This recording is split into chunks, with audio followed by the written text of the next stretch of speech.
Assalamualaikum warahmatullahi wabarakatuh. Jumpa kembali dengan OCM Channel. Kali ini OCM akan bacakan artikel berita yang dilansir dari tagar.id. Denny Siregar, uang haram ribuan triliun di Swiss. Ada teman bertanya, uang 11.000 triliun rupiah di luar negeri termasuk di Swiss itu ada atau hoax sih? Jokowi sedang memburunya. Denny Siregar. Ada teman bertanya, sebenarnya uang 11.000 triliun rupiah di luar negeri itu ada atau hoax sih? Dia bertanya itu karena Jokowi pernah mengatakan ada uang 11.000 triliun rupiah beredar di luar negeri. Pernyataan ini bukan hanya dari Jokowi, bahkan pada waktu kampanye pemilihan presiden tahun 2014, Prabowo juga mengatakan ada uang 11.000 triliun tersebar di luar negeri. Dan yang dimaksud itu tentu saja uang haram hasil korupsi yang disimpan di negara-negara luar. Seluruh dunia tahu di mana negara-negara tempat menyimpan uang teraman hasil kejahatan.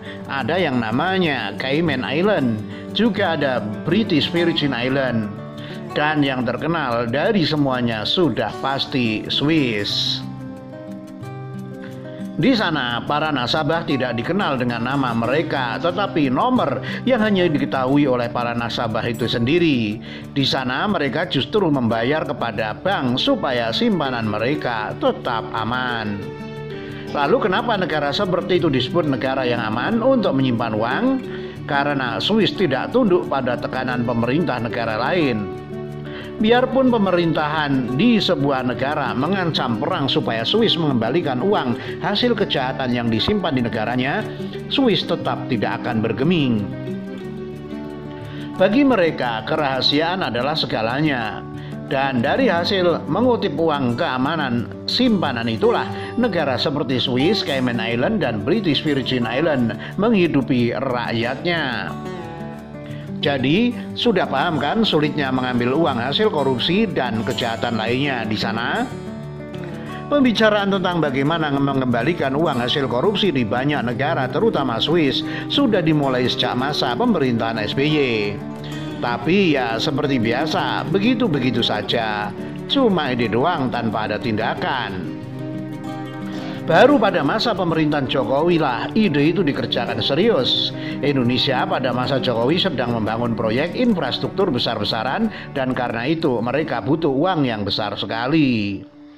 Uang hasil korupsi yang tersebar di luar negeri itu menjadi incaran supaya kembali, dan tugas berat untuk mengembalikan uang ini ditaruh Jokowi di pundak Yasona Laoli, Menteri Hukum dan Hak Asasi Manusia, dan negara yang dituju pertama kali adalah Swiss. Yasona kemudian melobi pemerintah Swiss supaya mau mengembalikan uang hasil jarahan yang disimpan di bank sana. Lalu jalan panjang negosiasi pun dimulai. Tidak mudah meyakinkan pemerintah Swiss bahwa Indonesia ingin uang hasil kejahatan yang disimpan di sana kembali ke negara kita. Baru 5 tahun kemudian, tepatnya bulan Februari 2019, Indonesia menandatangani kerjasama dengan Swiss dalam bentuk perjanjian timbal balik atau Mutual Legal Assistance atau MLA. Selesai? Belum, itu baru perjanjian saja. Karena untuk bisa membuktikan bahwa uang yang disimpan itu adalah hasil kejahatan harus ada perangkat hukum yang lebih kuat, yaitu undang-undang. Maka disusunlah rancangan undang-undang yang kemarin disetujui DPR menjadi undang-undang. Dengan undang-undang itu, Menkumham kemudian membuat tim terdiri dari Bareskrim, Kejaksaan, KPK, dan Kementerian Luar Negeri untuk melacak aset-aset yang tersimpan di bank-bank di Swiss.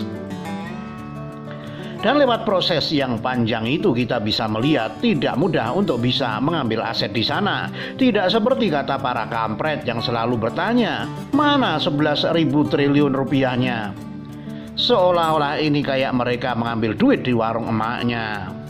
Dan meskipun sudah ada perjanjian MLA dengan Swiss, proses mulai dari pelacakan sampai pembekuan aset-aset itu bisa berlangsung tahunan. Sebagai contoh adalah Nigeria, pelacakan sampai pengembalian uang hasil korupsi itu baru kelar setelah belasan tahun pemerintah Nigeria melakukan negosiasi dengan pemerintah Swiss.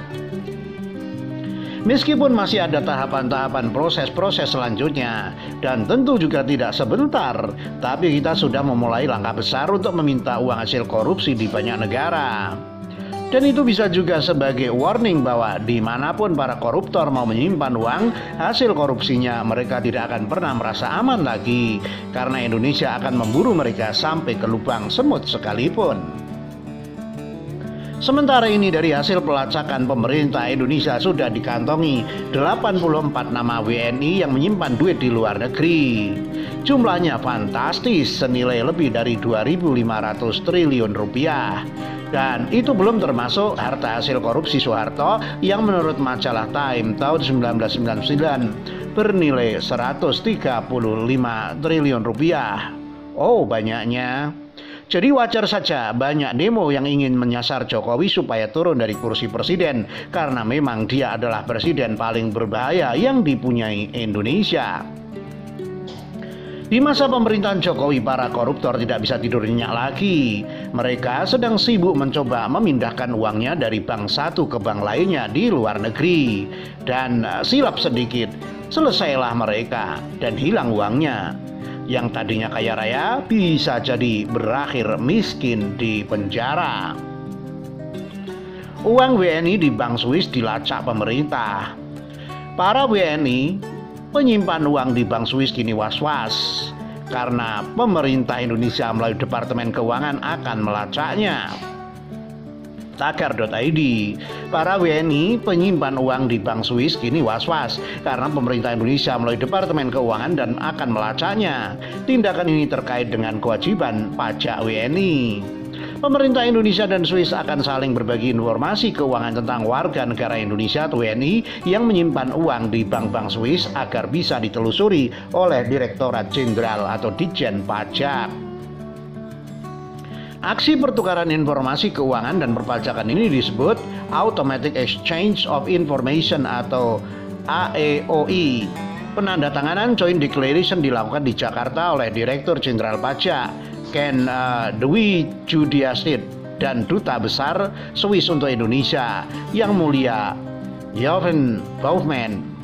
Acara dilaksanakan oleh Menteri Keuangan Sri Mulyani Indrawati dan Ketua Dewan Komisioner Otoritas Jasa Keuangan atau OJK Mulyaman D. Haddad. Joint Declaration akan dimulai tahun 2018 dengan pertukaran pertama pada tahun 2019. Kerjasama ini sudah sesuai dengan standar internasional.